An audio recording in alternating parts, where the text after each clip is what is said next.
Hello everyone, welcome, my name's Ali A, and this is what you guys have all been waiting for, early gameplay footage of the new Black Ops 2 Zombies map, Buried. Now I've got a full 10 minutes worth of gameplay within this single video.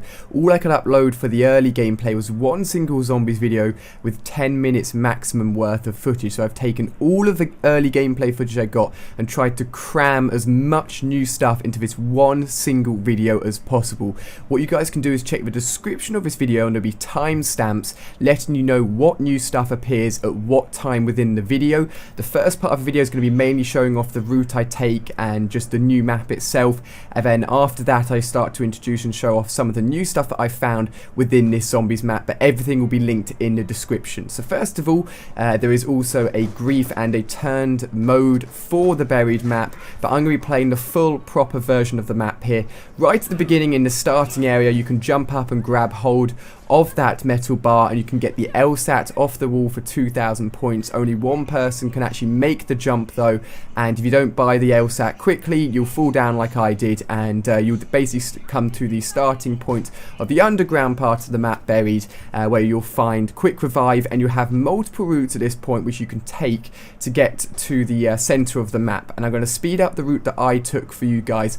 I believe this is probably the best route to take, and I'll show you guys why. You've got to make a few jumps, but this is one of the orbs that I found, and I'll talk about that a little bit more later on in the video. All of this new stuff to talk about, but this is the route I took to get to the center of the map where you'll find the buildings.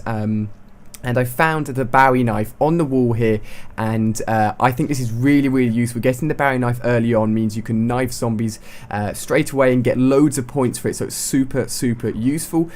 From this point I'm now going to jump and continue to the power room. Of course everyone wants to turn on the power first when they're playing a new Zombies map, and if you take the route that I took you can jump across some of the sort of rooftops of the buildings and then you can make it into this room. You can turn on the power switch nice and easy. Now what I've done with this footage is I've cut it up a lot. I've tried to make it so it's easy to follow, so it's from multiple playthroughs, but they try and link in terms of the location of the map just so you get a better understanding of where everything is and what's going on. So underneath the power room you can get claymores off the wall, but more importantly there's actually a sweet shop, and I'll talk a little bit more about this sweet shop in a minute. But this sweet shop is used to guide the very large prisoner-like zombie around the map and to do certain things for you. I've talked about this a little bit in the trailer beforehand, but again, continuing the sort of map walkthrough, if you continue through the candy room you then come outside to even more parts of the map. You can see some rubble and some debris stopping you from getting into that room. Again, I'll continue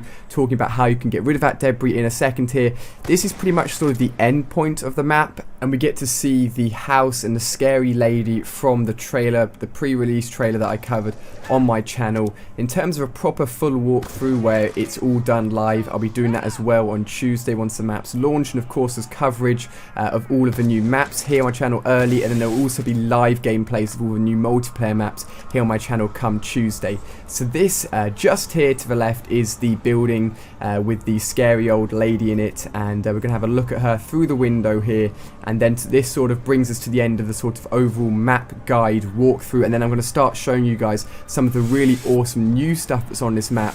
There's a load of items to pick up and to take around the map.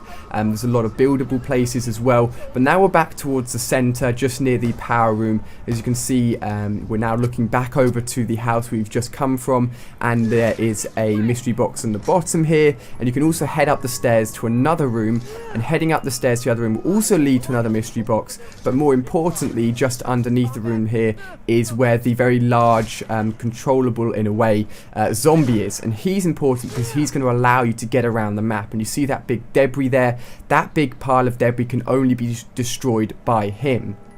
We are now jumping to the room above where the zombie is. We're now going to go back down and actually free him. So if you go up the stairs next to the mystery box that I just showed, you will then fall down here, and to get him out of there you need to grab the key that's on the wall just in front of him, and then you can open it up. Now once you open him up once, he'll come out, he'll move around the map, he'll then come back and the cage will relock itself. If you want to get him out again, you've got to go and find the key, and the key will be randomly placed around the map on that little hanging device, which is where we've just got it from. Now once you take him out from here, he'll be a little bit scared. He's a little bit more of a timid zombie, but you can give him booze, and there'll be booze or alcohol here within this starting room. Once you give it to him, that will allow him to smash the debris piles or the rubble piles, which won't otherwise be movable in any other way. So he smashes through that debris pile. If you then want him to smash through another debris pile, which is blocking Juggernog, for example, blocking some of the other rooms, you've got to go and find another booze pot or booze container elsewhere on the map. So there's lots of searching, lots of items you've got to be moving around all the time. Now, we're jumping back to the candy store. I said this candy store is important because if you get candy, you can also feed it to the very large zombie, and this won't make him destroy anything, it will make him hurt the zombies. So you can buy the candy from that little location there for 1,000, and it's also sometimes located in the room for free, just on the floor, but you'll of course want to be using this candy a few times to help you out, and then once you feed it to the very large zombie, he'll go into sort of like a mini rampage and start hurting the other zombies, but he won't destroy rubble in this mode. Again, that's only using the booze. So 2 ways to feed the very large zombie here. Now this is very exciting. This is the brand new zombie gun, which we haven't seen before in the trailers. It's massive. It's called the Paralyzer, and it's basically one of the weapons where you hold it down and it charges up and it slows down the zombies, and it eventually sort of just paralyzes them, and then they explode and die. But it can overheat. You can see a number on the weapon itself. Once that weapon number gets to around 150, I believe, it will stop, it will go red, and you'll have to wait for it to decharge. You've got to use it in bursts essentially. So it's useful, very useful indeed. It slows down zombies, which is very, very good. But you've got to make sure it's not overheating. If it starts overheating, then that's not very good at all. Here you can see it being used in bulk against zombies. It's just mowing through them all. So it's one of those items, or one of those weapons, sorry, where you've got to be careful. You've got to be using it in big bulks of zombies. Using it against just 1 or 2 probably isn't the best idea, but I wanted to give you some gameplay of it and just show you how it works and how it looks once it's in action. Now you can jump around the rooftops here, and you're going to be doing a lot of jumping, you're going to be doing a lot of moving between these buildings, and having this weapon in your back pocket to kill off the zombies is more than useful. Now, you know I talked about the orbs at the beginning of the gameplay. Well, I decided once I got this weapon to actually shoot at the orb with the weapon, and it essentially charges up the orb to a point where it turns white and it's a little ping sound, which then means you know you've charged it fully. And there are multiple orbs based around the map. At the moment, I only got a few hours to play the zombies map, so I'm not sure what the orbs do. Either they're a part of the Easter egg, or they can help you in another way. But I'm just letting you guys know that if you see the orbs and you have a weapon, then shoot the orbs with that weapon. Now here we're going to look at another new weapon, which is a pistol, and this pistol is super powerful, like an old school sort of revolver. And this was acquired through the mystery box as well, and I've got a few more new things to show you here as well. This weapon looks really powerful. It's only used on the sort of lower levels, so I'm not sure how useful it is up to the higher rounds, but it's another weapon, and I knew you guys would want to see this. Now we also managed to get the new ray gun Mark II within the box on this new map. Of course, there was early gameplay on my channel of the new ray gun Mark II, because of course it was leaked accidentally earlier on last week, so you guys probably have already seen this, but I just wanted to show you again on the new buried map, so you can see it in action. Now the next item here is really, really cool. It's only available, as far as I'm aware, within single player, so you're going to be playing by yourself, and it's again gotten from the mystery box. And this item is like a time bomb or time mechanism, which is really, really useful as far as I'm aware.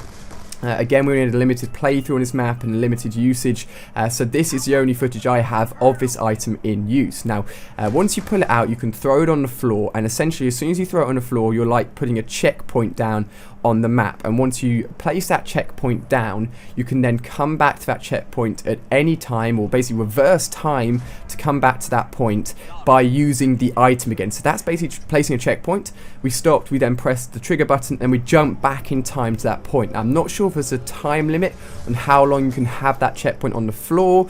If the zombies come back even stronger once you go back in time, I'm not too sure. It's again very early gameplay footage of this item. If I learn more about it, I'll do a separate video on Tuesday once we get more time to play through. Now the final thing I'm going to show you guys, which is very exciting, is a new mechanism. You will probably have seen those question marks on the wall throughout this gameplay. Now those question marks can actually be altered to any gun you want from this chalkboard list. If you get to the room as shown here, you find all of these weapons on the wall, and you can go to a question mark, taking this chalkboard drawing and place it on the question mark, and then that question mark will turn into that item. So for example, if you want to hold down the room with a certain weapon, you can then come to the question mark, hold down the item, and then that will become the gun, and you can then use it and buy it off the wall.